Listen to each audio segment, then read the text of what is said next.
ជនជាតិជប៉ុនមិនមែនសុទ្ធតែរស់នៅក្នុងផ្ទះស្អាតឥតខ្ចោះទាំងអស់នោះទេប៉ុន្តែវប្បធម៌របស់ពួកគេបានបណ្ដុះទម្លាប់ជាច្រើនដែលជួយឲ្យផ្ទះមានរបៀបរៀបរយនិងស្អាតជាងមនុស្សជាច្រើននៅប្រទេសផ្សេងៗ1មិនទិញរបស់ដែលមិនចាំបាច់ជនជាតិជប៉ុនជាច្រើនមានគំនិតថាបើមិនត្រូវការពិតប្រាកដកុំទិញពួកគេព្យាយាមជៀសវាងការប្រមូលរបស់របរច្រើនពេកនៅពេលរបស់មានតិចការសម្អាតនិងរៀបចំក៏ងាយជាងមុន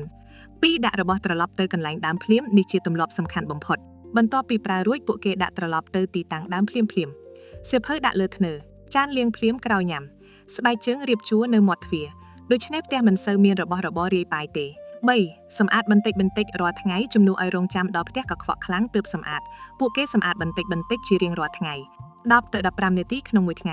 អាចជួយឲ្យផ្ទះស្អាតជាប់ជានិច្ច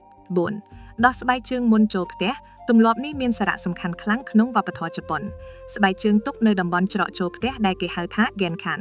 ការធ្វើបែបនេះជួយកាត់បន្ថយធូលីដីនិងមេរោគដែលនាំចូលពីខាងក្រៅ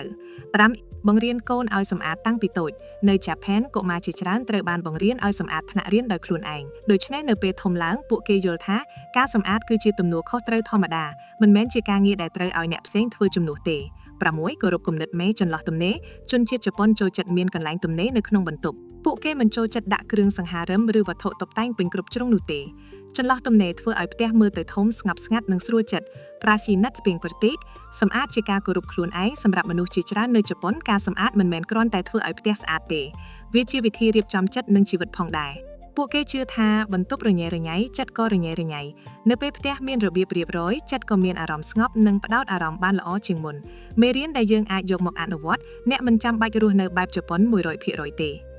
គ្រាន់តែចាប់ផ្ដើមពីរឿងតូចកុំទិញរបស់មិនចាំបាច់ដាក់របស់ត្រឡប់ទៅកន្លែងដើមសម្អាត10នាទីក្នុងមួយថ្ងៃបោះចោលរបស់ដែលមិនប្រើទុកចន្លោះទំនេរខ្លះក្នុងផ្ទះបើអ្នកអនុវត្តបាន3ទៅ6ខែអ្នកនឹងសង្កេតឃើញថាផ្ទះមិនត្រឹមតែស្អាតជាងមុនទេប៉ុន្តែចិត្តរបស់អ្នកក៏ស្រាលនិងស្ងប់ជាងមុនផងដែ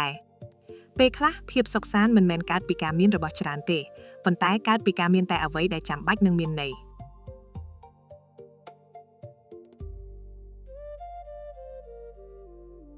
ហេតុអ្វីផ្ទះជនជាតិជប៉ុនមើលទៅស្អាតនិងមានរបៀបរៀបរយជានិច្ចមនុស្សជាច្រើនពេលឃើញផ្ទះជនជាតិជប៉ុនតែងមានចម្ងល់ថាហេតុអ្វីបានជាផ្ទះរបស់ពួកគេស្អាតមានរបៀបរៀបរយនិងផ្ដល់អារម្មណ៍ស្ងប់ស្ងាត់ខ្លាំងម្ល៉េះតើពួកគេមានអ្នកបម្រើច្រើនឬមានពេលទំនេរច្រើនជាងយើងឬការពិតទៅភាពស្អាតនៃផ្ទះជប៉ុនមិនមែនកើតឡើងដោយចៃដន្យទ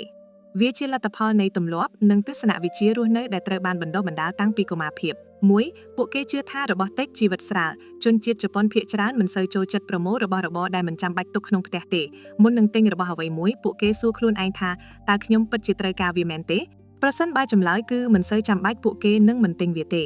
នេះជាមូលហេតុដែលផ្ទះជប៉ុនភាគច្រើនមិនមានរបស់កកស្ទះឬដាក់ពេញគ្រប់ជ្រុងឡើយពួកគេយល់ថារបស់កាន់តែច្រើនការថែទាំកាន់តែច្រើនហើយភាពតានតឹងក៏កាន់តែច្រើនដែ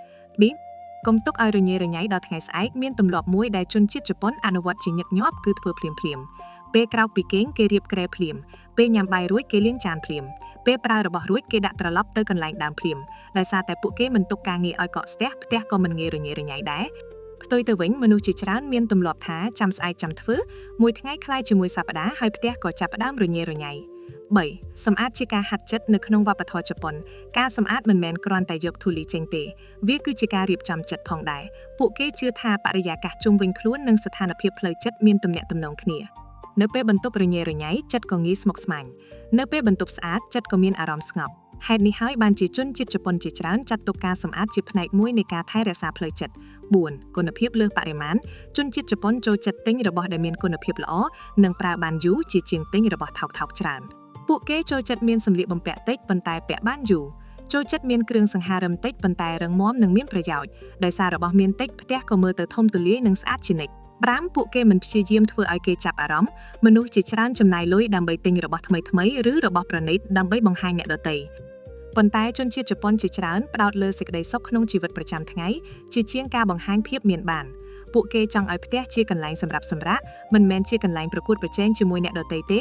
6ពួកគេស្រឡាញ់ភាពសាមញ្ញទស្សនវិជ្ជាជប៉ុនមួយដែលគេហៅថា Shibui បង្រៀនថាភាពស្រស់ស្អាតពិតប្រាកដមិនចាំបាច់ត្រូវតែលេចធ្លោឡើយរបស់សាមញ្ញស្អាតមានប្រយោជន៍និងប្រើបានយូរគឺមានតម្លៃជាងរបស់ដែលទាក់ទាញភ្នែកតែមួយរយៈខ្លីហេតុនេះផ្ទះជប៉ុនជាច្រើនមើលទៅសាមញ្ញប៉ុន្តែមានអារម្មណ៍កក់ក្ដៅនិងស្ងប់ស្ងាត់មេរៀនសំខាន់បើអ្នកចង់ឲ្យផ្ទះស្អាតដូចជនជាតិជប៉ុនកុំចាប់ផ្ដើមពីការទិញគ្រឿងសង្ហារិមថ្មីចាប់ផ្ដើមពីទម្លាប់របស់ខ្លួនឯង បោះចោលរបស់ដែលមិនប្រើរៀបចំផ្ទះបន្តិចបន្តិចរាល់ថ្ងៃកុំទុកការងារដល់ថ្ងៃស្អែកទិញតែអ្វីដែលចាំបាច់រៀនរស់នៅសាមញ្ញព្រោះចុងក្រោយនេះភាពស្អាតមិនមែនជាលទ្ធផលនៃផ្ទះធំនោះទេវាជាលទ្ធផលនៃទម្លាប់ល្អៗដែលអនុវត្តរាល់ថ្ងៃផ្ទះដែលស្អាតមិនត្រឹមតែធ្វើឲ្យភ្នែកស្រួលមើលទេប៉ុន្តែថែមទាំងធ្វើឲ្យចិត្តស្ងប់និងជីវិតមានរបៀបរៀបរយជាងមុនផងដែរ